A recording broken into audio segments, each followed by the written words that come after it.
Salut à tous et bienvenue au Coach de Paris. J'ai grand plaisir de recevoir quelqu'un de très singulier, d'atypique, qui s'appelle Andrew. Salut. Vous verrez, il a un accent anglais puisqu'il vient d'Angleterre. Un peu. Et on s'est rencontrés récemment parce que je l'avais vu sur Internet, parce qu'il y a une boîte de coaching.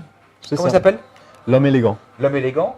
Et je l'ai vu on s'est vu récemment sur Internet et on a pris un verre ensemble. On a pris Deux verres. petit rosé, deux verres de rosé. Ouais, deux verres. Et j'aime beaucoup Andrew, quelqu'un très très sympa et très chaleureux.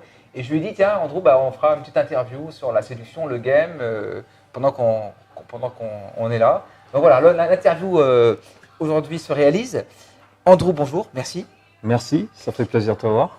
Moi aussi. Ouais. Tu es anglais, tu es de Londres. Ouais, ça fait 3 ans que je suis à Paris maintenant. Donc les gars, s'ils regardent, ils vont peut-être me reconnaître un peu. Je fais le coaching depuis 3 ans ici. Ouais. Moi, j'ai fait un peu mon parcours en Angleterre. Et là, j'ai une faiblesse pour la France, les Françaises, les Ouais. Parisiennes. Ouais. Et j'adore ce pays. Du coup, je me suis dit, ok, c'est mon projet, c'est de venir ici. Ouais. Et voilà, quoi, je t'ai découvert sur Internet il y a, je sais pas quoi, ça a dû faire 1 an, 18 mois, Ouais. peut-être plus. Mhm. Et j'aimais bien son style parce que tu fais un peu le dandy. On me dit toujours je suis le dandy à l'anglais, enfin à l'anglaise, et toi aussi un peu, tu fais un peu le même style, quoi. Donc ouais, c'est un peu dans le même style, quoi. Donc nous, si on sort en soirée ou je sais pas, Ouais. les nanas, elles vont regarder 2 fois, quoi. Donc j'imagine cette affaire. Par rapport à l'Angleterre, Ouais. comment ça se passe la séduction, le domaine, le marché de la séduction en Angleterre à Londres Ouais. par rapport à Paris? C'est quoi la différence? À Londres, il y a énormément de coachs en ce moment. On en parlait Une tout à l'heure, trentaine, tu mais m'avais dit, je crois. ouais, une trentaine au moins. Là, si tu tapes coach en séduction, enfin dating coach à Londres, Ouais. là, tu vas en trouver beaucoup. Il y a des petits, il y a des grands. Donc là, j'ai bossé avec une femme parce que j'aimais bien le côté femme. Ouais. Mais ouais, c'est un marché qui est vraiment rentable en ce moment en Angleterre. Et il y a plus de coachs qu'ici à Paris, en fait. C'est ça qui est marrant, c'est ça qui est dérangeant aussi parce que je me dis, est-ce qu'ils ont tous une différence? Mhm.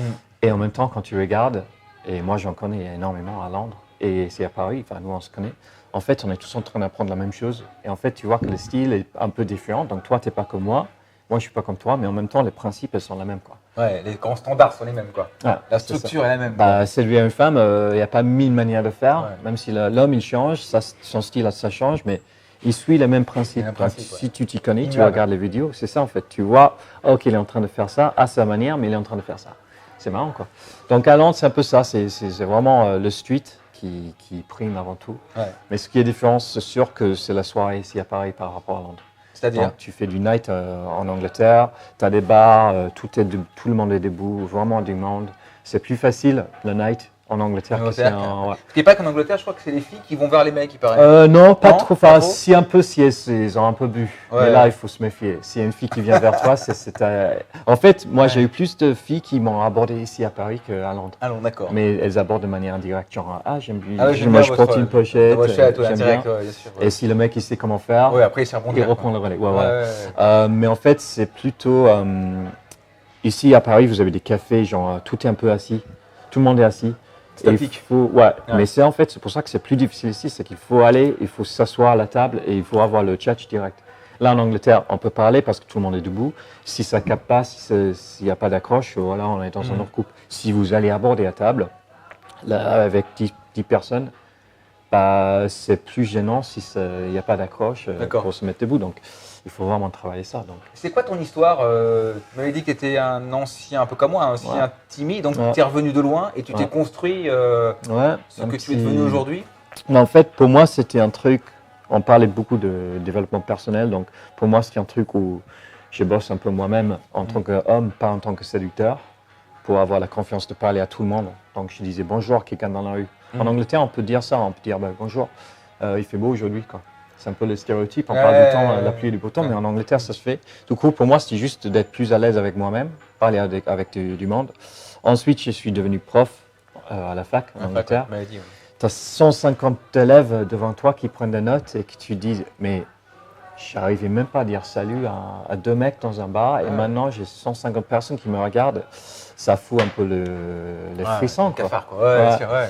Et ensuite, ça est devenu un truc dans la séduction quand je me suis dit, ok, là je suis suffisamment content du travail que j'ai fait faire sur moi-même. Maintenant, j'attaque le côté sentimental de ma vie. Ouais. Comme toi, j'ai voulu être fort avec des femmes, j'ai voulu avoir un personnage un peu unique. je me suis mis à travailler, tu vois le truc où tu fais des dessins, c'est ça que je veux. Donc tu écris un mot, ensuite des mots que tu... Et j'ai travaillé tous ces axes. Et je n'ai pas encore fini le travail, hein. Je suis toujours en train de bosser ça. C'est une quête toujours permanente. Hein. Travailler sur soi, ça ne s'arrête jamais en fait. Hein. C'est un travail... C'est permanent. Je pense que ce sera jusqu'à la mort. On est toujours en train de travailler un truc. Et Tout à l'heure, je disais par rapport aux Français, aux États-Unis, si on te dit que tu vas être le meilleur, mais ça coûte 10 000 €, l'Américain il est prêt à payer 10 000 €, il n'y a pas de problème. En France, il y a les mecs ont beaucoup de mal, par fierté, presque même par biologie, à se dire putain, mais il faut que je ne suis pas au top, il faut que je travaille sur moi sur ce sujet. C'est pas un truc naturel finalement. Je pense que c'est naturel. Il faut que je paye pour que je progresse. Comment tu vois ça, toi? Ben c'est marrant parce que toi, tu es français, moi, je suis anglais. Donc, moi, je vois ça plutôt. En fait, on est tous tous les deux, on est des hommes, donc on a un ego. C'est-à-dire, OK, je ne suis pas fort. Pour moi, en fait, si je peux recadrer ça, je vois ça plutôt comme, OK, j'ai un problème, je l'avoue. Donc, ça prend un certain courage pour avouer que j'ai un problème. Ensuite, agir. OK, soit je vais appeler mon meilleur ami, on va prendre une bière, on va se plaindre. Je suis nul avec les femmes, elle n'a rien fait, ça fait 6 mois que je ne suis pas couché avec une femme. Et c'est la faute des femmes, qu'est-ce qu'elle a fait, j'ai proposé ça. C'est un déplacement de colère, quoi. Hein. On déplace la colère, hein. On déplace le malaise, quoi. C'est autre chose. En fait, on est plus réaliste, c'est-à-dire, OK, j'ai un souci, j'ai un problème, j'agis. Comment je vais agir? Je vais chercher, OK, ça existe. Est-ce que j'y croyais au début? Non. Les coachs en séduction, je dis non, c'est du pipeau. Ensuite, tu fais ton coaching et tu dis non, mais en fait, c'est pas du pipeau, en fait, ça marche. C'est un truc qui existe. Et tu te rends compte à une réalisation, OK, waouh, ça se concrétise, tu couches avec la première fille, tu as le premier numéro, tu as le premier rendez-vous, tu as la première relation de longue durée et tu dis waouh, j'ai fait un parcours de titan là pour y arriver. Une progression forte. Et je pense que l'ego masculin à ce moment-là, ça reste. Tu dis OK, j'étais pas fort, maintenant je veux être encore plus fort, donc ça reste en place, mais en même temps tu es en train de recadrer un peu l'image que tu as de toi-même et de la société, du problème en général. Donc c'est comme ça que je l'ai vu et je pense que c'est ça libère un peu les démons que tu avais à la fin en disant OK, je suis pas fort mais j'ai agi et c'est comme ça que je vois le truc. Donc certes en Angleterre, je pense que les hommes ils sont un peu plus avenants à dire OK, j'ai un souci, nous notre côté un peu OK, j'ai un souci, je veux pas trop en parler. Vous les Français, vous êtes un peu plus ouverts, un peu plus j'ai pas un souci, même si vous en avez. Dans le déni, on dissimule la réalité, quoi. Peut-être. Tu vois, tu es peut-être plus sensé que moi, donc je ne sais pas comment tu vois les choses. Pour toi, c'était la même histoire, mais je pense que ça, c'est plus... Et en fait, il y a un moment, pour beaucoup de mecs, je pense qu'il y a un tel ras-le-bol de soi-même, qu'il y a un moment, on se dit, c'est vivre ou mourir, quoi. C'est soit je continue dans cette vie de merde, soit je me dis, je prends des décisions, j'achète un bouquin, je tape un mot comme moi à l'époque, c'était séduction sur Google, et je vois apparaître communauté de la séduction, je me dis, qu'est-ce que c'est que ce truc? Et là, Tu croyais au début ou non? Ah non. Moi, je m'appelle, je tape un jour séduction et je vois apparaître une communauté avec un mec qui s'appelle Nestros, Mystery. Je me dis, qu'est-ce que c'est? Dans quel bordel je me suis foutu? Et là, je sais que je suis tombé dans le tunnel, c'était fini. Et là, j'ai commencé à dévorer des bouquins et j'ai mon niveau d'énergie, finalement, force à progresser en quelques mois. Hein. C'est marrant que tu parles de Nestros parce qu'en fait, j'ai eu j'ai un cadeau d'un pote en Angleterre, on prenait une bière. Il m'a dit, tiens, je t'offre un cadeau. Et c'était le game, en fait, mais c'était le bouquin était complètement torché. Il y avait des pages qui étaient manquantes et tout. Il avait lu 1000 fois, tous les potes, ils avaient passé entre eux. Il me dit, je te l'offre parce qu'en fait, j'aime bien qu'on aille choper ensemble en soirée. Donc, si tu les lis, on peut faire des trucs ensemble. Donc, tu vois, on a appris un peu les systèmes, les techniques et on est sorti. Et on n'avait pas vraiment appris, donc c'était empirique. Ça n'a pas marché. Quoi. Et là, maintenant, en fait, ça fait genre 5-6 ans de ça, peut-être 7 ans. Et là, il m'a contacté sur Facebook. Il m'a dit, tu sais, quand je t'ai offert ce bouquin, c'est juste pour rigoler, pour aller choper un peu en soirée. Mais maintenant, tu es devenu coach. Coach, Et c'est dingue. Je me suis dit, waouh, c'est en fait ce bouquin qui était l'effet déclencheur qui m'a fait découvrir tout ça. Bien sûr, bien sûr. Donc, ça a aidé. Mais en même temps, je sais pas, moi, je me suis un peu égaré de ça, même si le bouquin, il est très fort. Je pense que maintenant, je sais pas si tu es d'accord, mais le coaching maintenant, ça a tellement évolué qu'on ne fait plus de technique. Certes, il y a 2-3 trucs qu'on peut apprendre, des phases formatiques qui aident à un moment, mais c'est plutôt un état d'esprit qui est tellement plus normal qu'on peut aller poser une question à une fille qu'on trouve dans la rue, on trouve jolie. On va juste lui dire. On ne va pas faire toute une trame de trucs à dire. Ouais. C'est juste, voilà. Tiens, justement, je voulais rebondir là-dessus. On partage une passion, une activité commune, c'est on pratique la street. Dans mes ateliers, moi, j'ai une méthode qui s'appelle la méthode Pocket, que je transmets à mes élèves, qui est une structure dans laquelle les gens peuvent se l'accaparer, la personnaliser. Donc, ce que je veux, moi, c'est qu'à la fin, ils récupèrent le numéro de téléphone, qu'ils passent un bon moment, mais surtout qu'ils prennent le numéro parce que ça montre qu'ils ont réussi à dérouler Par les résultats. la structure. C'est quoi ta méthode? Qu'est-ce que tu leur proposes, toi, en termes de pédagogie? Pédagogie, moi je suis ancien prof, donc pour moi c'est la partie la plus importante en fait. Je suis pas trop dans le contenu, je suis plutôt dans la manière d'apprendre ça pour que ça devienne, je sais pas, dans un mois, dans 2 mois, selon l'homme, selon son niveau, que ça devienne partie de la personne. Donc pour moi, la méthode, c'est ok, on se voit et je fixe. Moi j'ai un modèle, c'est le London Day Game Model, quoi. C'est-à-dire la sélection de rue à Londres où ça a été un peu créé. Je suis ce modèle parce que ça fonctionne pour moi. Et du coup, j'y crois énormément parce que quand tu décortiques, même mes caméras cachées que je fais, je décortique, tu vois quand la fille est intéressée, bien sûr, tu vois les signes, soit verbalement, soit avec la manière qu'elle se positionne. Et tu vois quand elle dépose une question, tu dis ok, on en est là, on est là. Et les gars, ils aiment bien ça parce que tu peux décortiquer vraiment une interaction en disant ok, là, tu es là dans le modèle, tu as essayé de demander le numéro, c'était trop tôt, c'est pour ça qu'elle a dit non. Et du coup, si je fais ça, je fais en sorte que les élèves qui viennent vers moi ils comprennent ce modèle un peu comme un minimum. Ensuite, on va attaquer parce que pour moi, 90% du travail, ça se fait sur le terrain. Sur le terrain, bien sûr. Parce qu'il faut prendre des râteaux, il faut prendre des réjections. Bien sûr, il faut que tu aies des refus, il faut qu'ils te disent non un minimum de fois pour que tu dises ok, ça me fait rien et j'ai vu ce que c'est de prendre un non. Ça me fait rien, ça ne touche même pas mon ego. Ouais, tu es désensibilisé quoi après. Ouais. Et du coup, c'est ça. Pour moi, c'est vraiment dans la rue. Je fais 2-3 simulations avec des copines que j'ai qui aident. Par exemple, il y a 2 phases où je fais des simulations avec une fille. C'est-à-dire quand un homme, il n'a jamais abordé.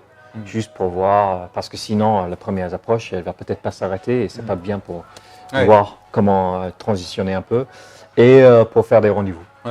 Donc, moi, ce que je fais dans ma méthode pour en parler, moi je fais un peu ce que je vends, c'est du teasing. C'est un peu comme au cinéma. Quand tu vends un teasing, tu dis oh putain, ce film, j'aimerais bien le voir. Moi, ce que je vends à mes élèves, c'est vous n'êtes pas là pour passer 15 minutes, 20 minutes dans la rue, sinon vous allez passer pour un gros lourd ou un mec paumé, mais vendre un bon teasing, c'est-à-dire un peu comme une dissertation, toi qui es prof, intro, développement, conclusion, avec un truc ramassé en 3-4 minutes. Synthétisé. Et la fille se dit ouais, il y a un mec qui est passé dans ma vie aujourd'hui à Paris. Je lui ai fait mon numéro de téléphone, j'aimerais bien le revoir parce que je ne sais pas qui c'est. Créer du teasing. Moi, c'est comme ça que je me positionne. Et le suite aussi, c'est ça, c'est un moment de sa journée. L'énergie, ça monte. Et il faut que cette énergie, ça reste aussi élevée que possible. Ensuite, le message, ça doit arriver. Pour moi, c'est 2-3 heures plus tard. Là, en venant ici, j'avais un peu de retard, mais j'ai abordé une femme, une mannequin dans le marais.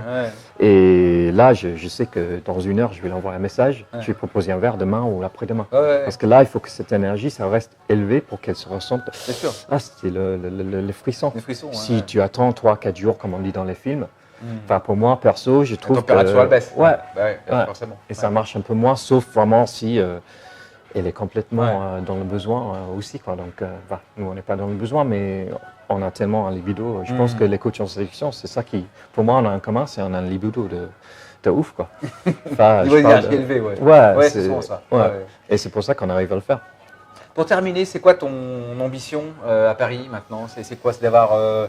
faire tour de la street, faire des ateliers, des séminaires avec plein de gens, c'est quoi? Moi j'aime bien le côté humain, le côté transmettre ce que je sais faire, mais de aussi apprendre. Donc pour moi, il y a un côté personnel, c'est-à-dire j'ai envie de rencontrer autant de femmes que possible, mais de femmes, qui m'inspirent. Donc moi, je suis toujours en train de bosser de mon côté. Mais aussi, j'ai le côté professionnel où j'aime bien le coaching. J'aime bien avoir des gars autour de moi et comme toi. Quand je t'ai vu ce week-end, tu m'envoies des messages avec tes photos avec tes élèves. Et je dis, c'est ça en fait qui est bien, c'est que je te vois le sourire. C'est pas parce que toi, tu chopais, mais c'est de transmettre les connaissances pour que quelqu'un d'autre chope. C'est ça, parce que c'est consacré aux autres. Et du coup, c'est de relier les deux. Et du coup, si nous, on a la passion des femmes, des jolies femmes, c'est cool. Mais de pouvoir aider les autres, c'est un truc ça. Le coaching, c'est se consacrer aux autres. C'est pas tellement se regarder, c'est plutôt regarder les autres et les consacrer, les aider, les révéler, quoi. Je pense. Moi, je pense que c'est valorisant. On est un peu des psychiatres de la rue. J'ai vu ça un reportage. Ouais. Psychiatre de la rue, c'est-à-dire. Ouais, peut-être, ouais. on est là J'aime pour bien, un peu réconcilier les gens. ouais. Ouais. J'aime bien l'idée. Bon voilà, c'était en direct de Paris, cette interview avec coach Andrew, coach séduction. Tu me rappelles le nom de ton site? Ouais, c'est l'homme-élégant.fr. Voilà, donc il a tout dit, vous pouvez quand même le retrouver. Et bah voilà, en tout cas, c'est assez rare que deux coachs séduction se retrouvent pour discuter, pour parler. Ce qui montre C'est la bagarre pour aborder les premières femmes qu'on voit dans la rue maintenant. la compétition. On va voir si on a le même style. Mais bon. Voilà, bah, merci en tout cas Andrew, merci pour Merci. tout. Merci à vous de votre fidélité et Merci. on se retrouve bientôt pour de prochaines vidéos, caméra cachée, interviews et autres réjouissances. Thank you very much. Cheers, man. Sir. Bye. Salut, bye. C'est cool. Bien. Ouais. Batterie, il est bon. Ouais. Enfin, je pense que le son, il sera bon. Tu vois, Ouais, on est à 3. En trois batteurs. Ouais, donc c'est bon. J'éteins. Ouais, tu peux éteindre. Ouais.